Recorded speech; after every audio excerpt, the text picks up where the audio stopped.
नमस्ते विद्यार्थियों, आपकी हिंदी विषय अध्यापिका मैं किरण प्रियार आप सबका हार्दिक स्वागत करती हूँ। आज हम पढ़ेंगे आपकी पाठ्य पुस्तक व्याकरण पुष्प का अध्याय दूसरा। यह इसका दूसरा भाग है। पहले भाग में हमने पढ़ा वर्ण, वर्ण की परिभाषा और वर्ण को विभिन्न आधारों पर बांटा गया था। उसमें हमने 4 आधारों पर वर्ण को अच्छे से समझा, स्वर के रूप को। अब हम देखेंगे उसी का वर्ण का दूसरा भेद है व्यंजन। तो व्यंजन को भी हम आज देखते हैं। जिन वर्णों के उच्चारण में स्वर की सहायता ली जाती है, ये ध्यान रखिएगा। और मैंने पहले भी आपको बताया कि स्वर अकेले होते, स्वतंत्र होते, उनको किसी की आवश्यकता नहीं होती। लेकिन वहीं वर्ण की बात करते हैं, वो बहुत बड़ा परिवार है, लेकिन फिर भी वो स्वर के बिना अधूरा है। अधूरा है, आधा है, उसकी सहायता नहीं हो पाती, सहाराहीन हो जाता है, इसलिए उसको सहारे की आवश्यकता होती है। तो हम कहेंगे व्यंजन जो है वह स्वरों की सहायता से ही पूरे बनते हैं।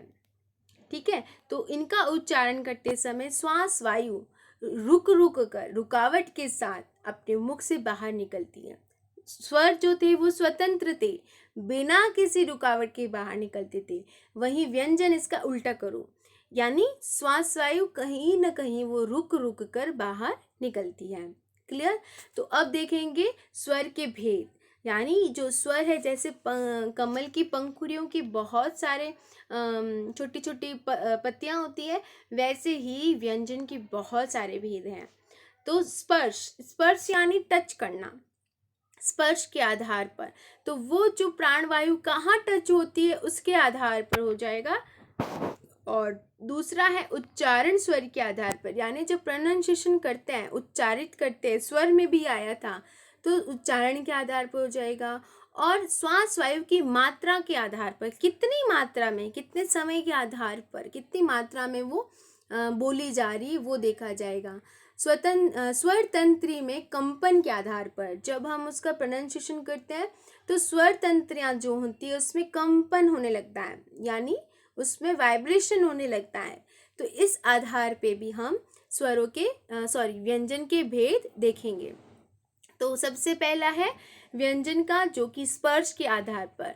मैं आपसे यही कहूँगी, यहाँ जो ये टेबल आपको नजर आ रही, आप इसे अपने माइंड में सेव कर लो, पूरा बिठा लो। जब आपको वर्ण की ये टेबल याद रहेगी तभी हम आगे कोई भी काम पढ़ेंगे या उसके और भेदों को समझेंगे, तब हम अच्छे से इसको आसानी से समझ सकते हैं।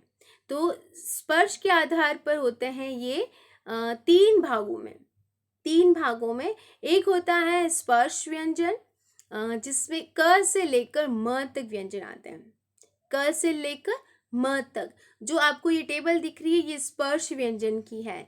इसमें क्या होता है कि अपने मुख के विभिन्न अंगों से, विभिन्न हिस्से से आपस में पारस्परिक स्पर्श होता है, फिर बोली जाती है। कोई भी इसका उच्चारण करेगा तो ये मुख के विभिन्न अंगों से पारस्परिक स्पर्श के साथ बोले जाते हैं, इसीलिए इसका नाम है स्पर्श व्यंजन। क्लियर? जैसे क, तो ये कहाँ से, कंठ से बोला जा रहा है, तो इस पूरे लाइन को कंठव्य कहते हैं, जो कि हमने स्वर में देखा था। आगे हमने टेबल में देखा था ना कि उच्चारण स्थान के आधार पर कंठ या तालव्य, वैसे ही इसको नाम दे दिया गया है। तो हम इसको याद कैसे करेंगे? ये जो फर्स्ट लाइन है, ये मान लीजिए इस पूरी क्लास का लीडर है।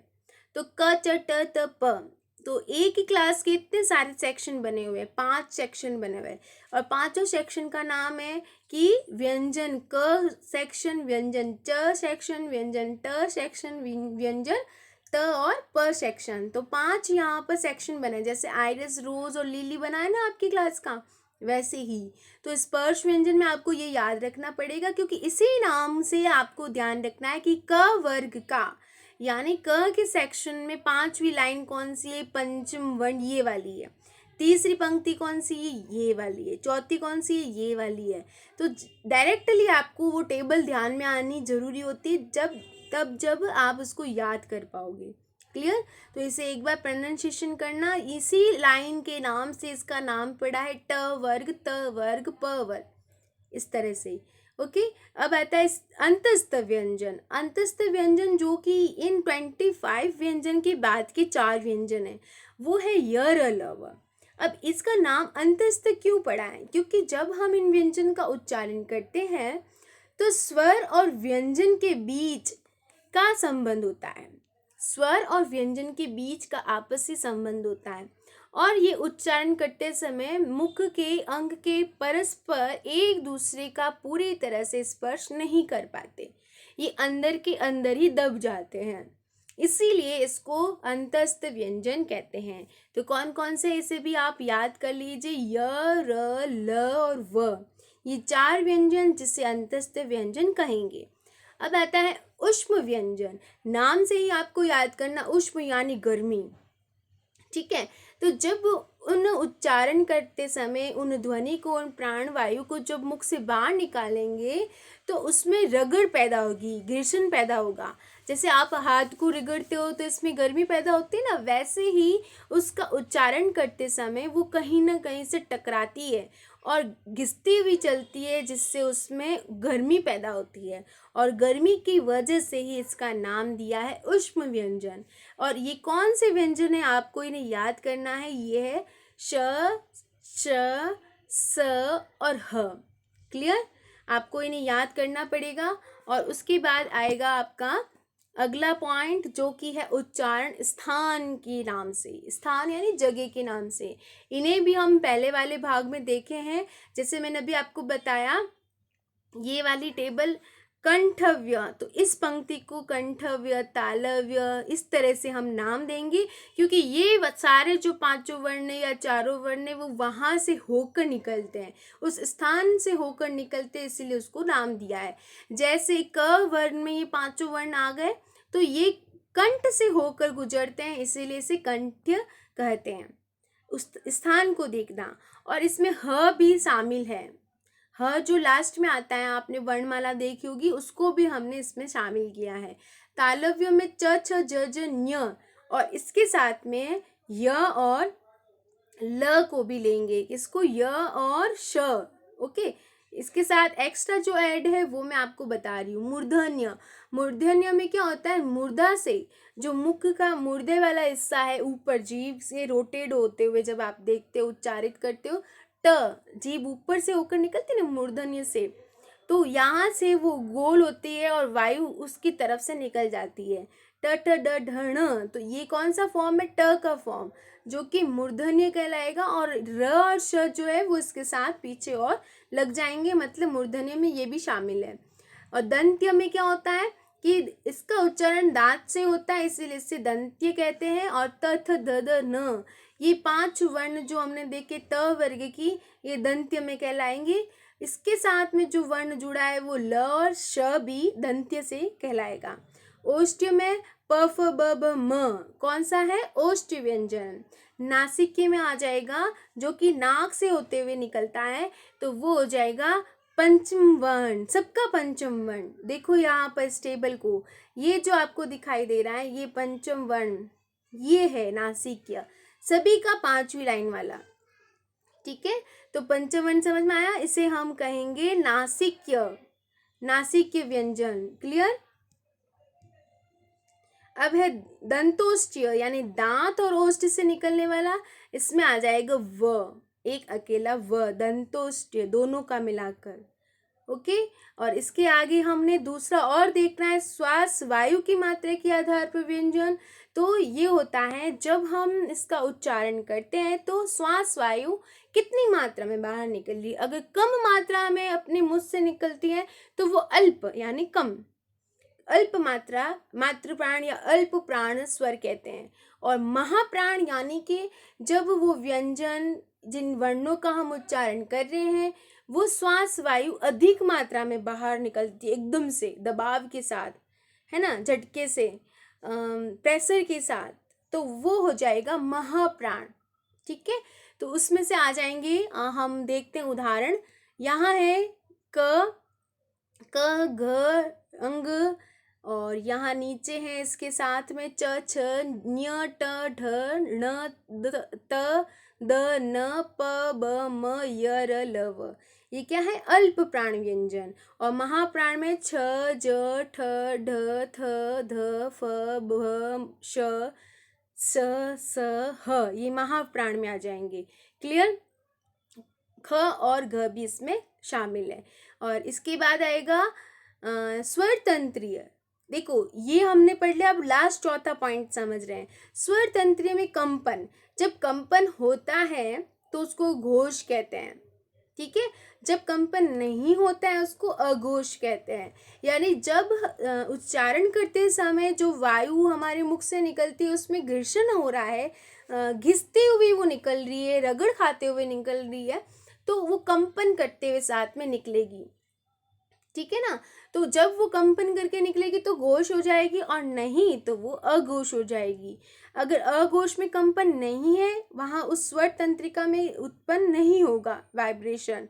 और इसमें जैसे क, ख, च, छ, ट, ठ, त, थ, फ, प, श, श, इसमें कोई भी स्वर तंत्रिका में कंपन नहीं हो रहा। लेकिन जब कंपन होगा तो कौन से वर्ण से होगा? घ, घ, अंग, ज, थोड़ा सा वाइब्रेशन लग रहा है तो वो घोष व्यंजन में आ जाएगा। ज, ञ, ड, ठ, ण, द, ध, न, ब, भ, म, य, र, ल, व, ह। तो ये सभी क्या है? घोष व्यंजन। और सभी स्वर जो हमने पढ़े 11 स्वर, वो घोष क्यों है? क्योंकि उनका उच्चारण करते समय हमें वो ध्वनि में कंपन महसूस होता है। अब हम देख रहे हैं संयुक्त व्यंजन। क्या देख रहे हैं? संयुक्त व्यंजन। संयुक्त व्यंजन नाम से ही पता रखना है कि दो वर्णों को मिलाएंगे। मिलाना मतलब संयुक्त करना, जोड़ना। क्लियर? तो जिन वर्णमाला में, इसे आप याद कर लीजिए, सबसे इंपॉर्टेंट है क्ष, त्र, ज्ञ और श्र, ये चार हैं जिसे हम संयुक्त व्यंजन कहते हैं। ठीक है, दो व्यंजनों का संयोग होता है जिसमें जैसे क्ष को बनाते हैं तो क और श बनता है। क और श। यहाँ आप देख रहे हैं क एक अकेला है, आधा है, स्वर इसमें नहीं लगा है। स्वर इसमें नहीं लगा है, पहचान क्या है कि इसके नीचे हलंत जुड़ा है। क्या इसके पास में कोई अ है पूरा बनाने के लिए? नहीं। तो हम कहेंगे ये एक आधा क के साथ में पूरा श है, इसीलिए बना है क्ष। ठीक है, तो हम इसको जब विग्रह करके बनाएंगे तो इस तरह से बनाएंगे, ये पूरा श। आपको पूरा श भी लिख सकते हैं, और आपको इसको विग्रह और करना है तो इस तरह से ये पूरा श और ये आधा क, ये तीनों मिलाकर बनेगा। क्या बनेगा? क्ष। ये क्ष, इसका उच्चारण करो क श, क्ष। ओके, जैसे त्र, तो त और र में क्या बना? त्र। यहाँ देखिए आप, त्र में त और र पूरा है, त्र बन गया। ज्ञ को बनाने के लिए यहाँ पर जो लिखा हुआ बनावट है उससे देखिए, ज जैसी दिख रही है तो ज के साथ न्य जोड़ दो, च छ ज ज न्य, इसी का पंचम वर्ण जोड़ दो तो ये बन जाएगा ज्ञ। ऐसे ही श्र को बनाने के लिए श्रमिक वाले श्र को तो श और र बनेगा। लास्ट वाला जो वर्ण है वो पूरा होगा और आगे वाला वर्ण आधा होगा, आप इसे याद रखिएगा। और दूसरा है कि अगर इन्हीं से बनने वाले कोई उदाहरण देखने हैं, कक्षा में क्ष देख रहे हो तो ये शब्द बन गया इसका उदाहरण, कक्षा, रक्षक, क्षत्रिय, है ना, मित्र, पत्र, सर्वत्र, ज्ञान, ज्ञान, आज्ञा, विज्ञापन, श्रम से बन जाएगा श्र वाला श्रम, परिश्रमी, विश्राम। ओके, तो ये सभी क्या है? संयुक्त व्यंजन। क्या है? संयुक्त व्यंजन। इन वर्णों के रूप बदलकर निश्चित हो जाते हैं, निश्चित हो जाते हैं मतलब फिक्स्ड हो जाते हैं, इसलिए इन्हें वर्णमाला में स्थान मिला हुआ है, इसको अलग नहीं रखा, ये फिक्स्ड है, इसीलिए इसको वर्णमाला में जोड़ा गया है। जैसे द और ध को मिला देंगे तो ध्य बन जाएगा। ध्य कैसे बनेगा? इस तरह से, जैसे सिद्धि लिखते हैं, सी द आधा धी, सिद्धि। तो ये क्या है? द और ध बना ना, सिद्धि, रिद्धि, द इधर मात्रा करते हैं, रिद्धि, तो बन गया धी। आ रहा है समझ में? तो ये सभी क्या है? इस तरह के शब्द हैं जो कि दो व्यंजन के मेल से बने हैं, लेकिन इनका निश्चित बदलाव नहीं है, निश्चित वर्ण नहीं है, इसलिए इसको इस तरह से लिखेंगे। इनका निश्चित रूप हुआ है संयुक्त व्यंजन में, तो हम इसको पूरा बनाकर इस तरह से लिखेंगे। ये चार ही है ऐसे, बाकी सभी आधे रूप में इस तरह से आएंगे। क्लियर? अब हम देख रहे हैं क्या, जो कि द्वित्व व्यंजन, नाम से ही देखना, द्वित्व। द्वित्व यानी दो व्यंजन जो एक जैसे दिख रहे हैं, दो व्यंजन साथ साथ में जोड़ी से आए हैं, वो एक समान है। जैसे कोई भी वर्ण ले लो, व्यंजन ले लो, वो समान स्वर सहित होने चाहिए। न यहाँ समान है, त यहाँ समान है, यहाँ पर म समान है, यहाँ पर क समान है। तो कोई भी व्यंजन जो समान हो, अपने ही जैसा हो, एक आधा हो एक पूरा हो, उसमें आ जाएगा द्वित्व व्यंजन। ठीक है? और जैसे क और क मिलकर बन जाएगा पक्का। कोई भी बाकी का वर्ण हम शब्द में ले सकते हैं, लेकिन दो ऐसे वर्ण होंगे जो समान होंगे, एक जैसे होंगे। क्लियर? दोनों पूरे नहीं है, एक आधा और एक पूरा है। क्लियर? तो उसे हम क्या कहेंगे? द्वित्व व्यंजन। अब बात करते हैं र के। र के विभिन्न रूप कैसे हैं? मात्रा के रूप में तो हमने देखा कि मात्रा र में ऊ की र के बीच में लगती है। ठीक है? बड़ी और छोटी। लेकिन अब इसमें क्या कहेंगे? र में जब आपको पदेन बनाना हो, पदेन क्या होता है कि कोई भी वर्ण हो और आपको क्या करना है, प मान लीजिए प है और आपको पदेन लगाना है, इसका रूप बनाना है। र साउंड करेंगे, लेकिन किस रूप में करेंगे? प की जो डंडी है, यही डंडी, ये जो आपको यहाँ पाई दिख रही है, इस पाई के साथ में यहाँ ये पदेन अगर जोड़ दे तो बन जाएगा प र प्र। इसको हम पदेन कहेंगे और ये यहाँ पर इस तरह से बनता है। क्लियर? तो ये क्या है? पदेन। इसका साउंड र करता है। और जब कभी भी इस तरह से वर्ण आपको दिख रहे हैं जो कि पाई के साथ जुड़े हैं, उसके नीचे हम इस तरह से इसको लगाएंगे। क्लियर? और हमने दूसरा र का रूप देखना है जो कि नीचे से राउंड होते हैं। ऐसे वर्ण जो नीचे से गोलाई में लिए जाते हैं, जैसे हो गया ट, ठ, है ना? तो ये वाले जो वर्ण होते हैं, उनके नीचे हम क्या करते हैं? उनके नीचे हम इस तरह का, ये आपको इस तरह से एरो दिख रहा है, ऐसे वाला र लगाते हैं, तो बन जाता है, र साउंड करो, ट के नीचे र, राष्ट्र, ट्र साउंड हो रहा है, ड्रा, ड के नीचे र, ड्रामा। ऐसे ही ट्रक। तो हमने क्या किया, जब आपको इस तरह के वर्ण नजर आते हैं जो नीचे से कोई पाई नहीं है, गोल शेप में है, तब हम वहां पर ऐसा वाला र की मात्रा लगाएंगे। क्लियर? इसको भी हम र साउंड करेंगे। अब दूसरी बात, जब कभी भी ऐसे व्यंजन आपको दिखाई दे जिसमें स्वर हो, तो हम क्या करेंगे? उसके साथ में हम ऊपर र लगाएंगे, शिरोरेखा के ऊपर, ऐसे। धर्म, हर्ष, आदर्श। तो द में आपको अ सुनाई दे रहा है, ह में आपको अ सुनाई दे रहा है, यानी इसमें स्वर है। स्वर सहित व्यंजन के लिए हमने र की मात्रा ऊपर लगाई है। क्लियर? जैसे यहाँ आप इसको पढ़कर देखिएगा कि र जो है वो स्वर रहित र जो है, जिसमें आधा र है, वो अन्य स्वर सहित व्यंजन के साथ जब संयुक्त होता है तो उसे व्यंजन के ऊपर इस रूप में लिखा जाएगा। क्लियर? जैसे हर्ष, तो ये इस रूप में ऊपर चढ़ जाएगा। ओके, र तो आधा ही है ना, क्योंकि इसकी तो मात्रा में चला जाएगा, और बाकी जिसमें स्वर है वो जुड़ जाएगा।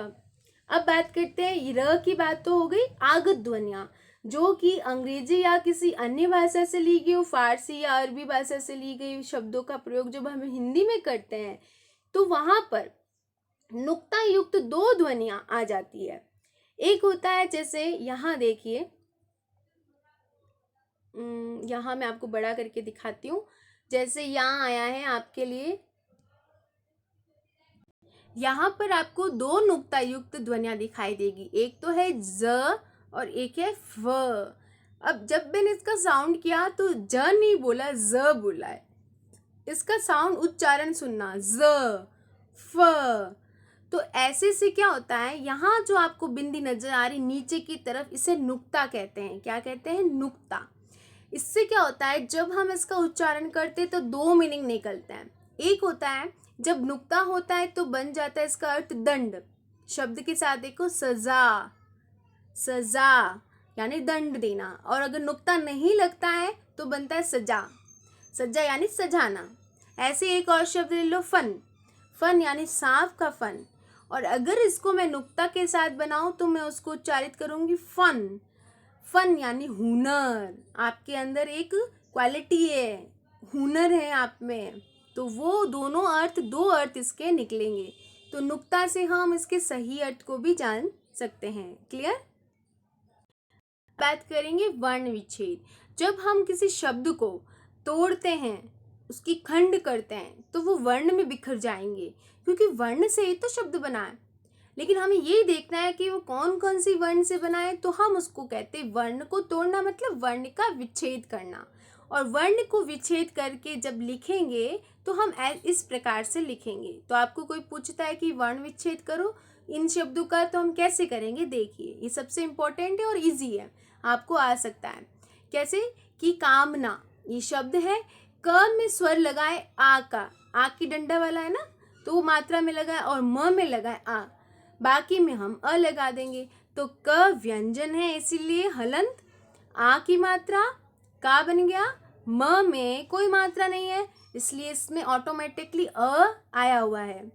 स्वर सहित है, म पूरा बन गया, आधा व्यंजन और अ, म फिर बन जाएगा न, न में हम क्या लगाएंगे? हलंत, व्यंजन है इसलिए, और आ की डंडे के लिए, आ की मात्रा के लिए आ बना देंगे, तो ना बन गया, का म ना। इस प्रकार से हमने शब्द का क्या किया है? वर्ण विच्छेद किया है। जो इसके अंदर मौजूद वर्ण है उसको हमें अलग अलग लिखना है।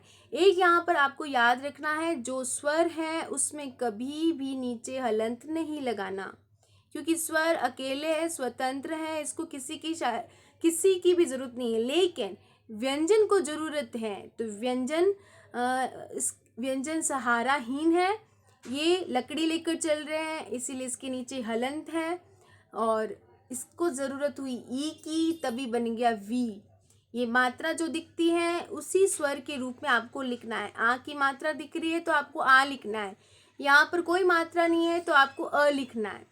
क्लियर? जैसे आप इसको देखिए चिन्ह को, तो च के साथ ई बन गया ची। ओके, ह खुद आधा है, अ यहाँ पर नहीं लिखा है, तो हम ह आधा ही लिखेंगे, अ इसके साथ नहीं जोड़ेंगे। न को हम न ही पूरा अ लिखकर कर देंगे। क्लियर? अब आ जाएगा कार्यक्रम। र की मात्रा और इधर र की मात्रा, दोनों जगह र की मात्रा है, और र की मात्रा को हम सीखे हैं इस तरह से र लिखने के लिए। तो क आ का र्य, र पहले उच्चारित होगा, इसीलिए र की मात्रा को हमने यहाँ लिखा, कार्य, य यहाँ आ जाएगा। फिर क्रम में, क्रम में क्या होता है? क पहले साउंड होता है, फिर र साउंड होता है, तो क के साथ में र की मात्रा, और ये क पूरा बना है इसीलिए क्रम, ये क वाला पूरा फॉर्मेट बना, फिर म, तो इस प्रकार से बन गया क्रम। ऐसे ही आपको त्रिभुज, त्रिभुज में त्र जो है वो संयुक्त व्यंजन है, तो त्र बनाने के लिए क्या किया जाता है? त प्लस र पूरा होता है ना, तो अब यहाँ पर त्र में ई की मात्रा है, इसीलिए हमने ई की मात्रा लगाई। अगर यहाँ पर ई की मात्रा नहीं होती तो हम यहाँ पर अ लगाते। ठीक है, तो क्योंकि स्वर जो है उसी को हम यहाँ फॉलो करेंगे, तो ये बन गया त्रिभुज, त्रिभुज। इस प्रकार से आपको सभी व्यंजनों को पढ़ना है और इनका विच्छेद करके सीखना है। विच्छेद आपको मुश्किल होगा र और संयुक्त व्यंजन के लिए। जैसे प्रकाश है तो प्र को आप पहचाने कैसे लिखना है, और विज्ञापन में ज्ञ को देखिए, ज, न्य और आ, ज्ञा बन गया। इसी प्रकार से आपको सभी वर्ण विच्छेद करना आना चाहिए। ठीक है, आप इसका अभ्यास कीजिएगा और मुझे पता है कि आपको ये अच्छे से आ जाएगा। वर्ण संयोजक क्या होता है? वर्ण संयोजक मतलब वर्णों को जोड़ना। अगर आपको इस तरह से विच्छेद किया हुआ दिया जाता है तो आपको जोड़ना पड़ेगा। तो क्या करोगे, स के साथ में ऊ की मात्रा लगाओगे, बन जाएगा शू, वो यहाँ लिख देंगे। फिर द आधा है, अ नहीं है तो द आधा हो जाएगा, और ध पूरा है क्योंकि इसके साथ अ लगा है, ध बन जाएगा। ऐसे ही आपको इनको पढ़ पढ़ कर पूरा और आधा और मात्रा का रूप देखकर पहचान करके एक शब्द का निर्माण करना होगा। वह बनेगा वर्ण संयोजक, यानी शब्द बनाना। क्लियर? तो अभी तक हमने क्या सीखा कि वर्ण भाषा की सबसे छोटी इकाई है। वर्णमाला किसे कहते हैं? वर्णों को व्यवस्थित समूह में बांधना। और वर्ण के दो भेद होते हैं, स्वर और व्यंजन। ठीक है, स्वरों का उच्चारण हम श्वास वायु से स्वायु में बिना किसी रुकावट के करते हैं। ठीक है, वहीं व्यंजन का उच्चारण करते समय वो अलग अलग स्थानों से रुकते हुए, बाधित होते हुए बाहर निकलती है। ठीक है, और स्वर के आधार पर व्यंजन के तीन भेद होते हैं, स्पर्श, अंतस्थ और ऊष्म व्यंजन। दो विभिन्न व्यंजनों के मेल से बने व्यंजन, दो विभिन्न, वो कौन कौन से हैं? संयुक्त व्यंजन, क्ष, त्र, ज्ञ, श्र, दो अलग अलग व्यंजन से बने हैं। वहीं द्वितीय व्यंजन जो समान एक जैसे व्यंजन के मेल से बने हैं, ठीक है, उन्हें द्वित्व व्यंजन कहेंगे। द्वि यानी द्व, डबल। और वर्ण विच्छेद, जब हम उन शब्दों को अलग अलग वर्णों को तोड़कर खंडित करके बाहर निकालेंगे। वर्ण विच्छेद में वर्ण को मिलाकर जब शब्द बनाएंगे तो वर्ण का संयोजक बन जाएगा, और वर्ण विच्छेद में क्या होगा कि शब्द को तोड़कर बाहर निकालेंगे। दोनों ऑपोजिट है, वर्ण विच्छेद टूटेगा और वही वर्ण संयोजक से शब्द बाहर मिलकर टूटकर क्या बन जाएगा? वर्ण टूटा हुआ है उसको जोड़कर हम शब्द बना लेंगे। ठीक है, तो उम्मीद है आपको यह अध्याय अच्छे से समझ में आया होगा। फिर मिलते हैं हम एक नए अध्याय में, तब तक खुश रहे, स्वस्थ रहे, मस्त रहे। धन्यवाद।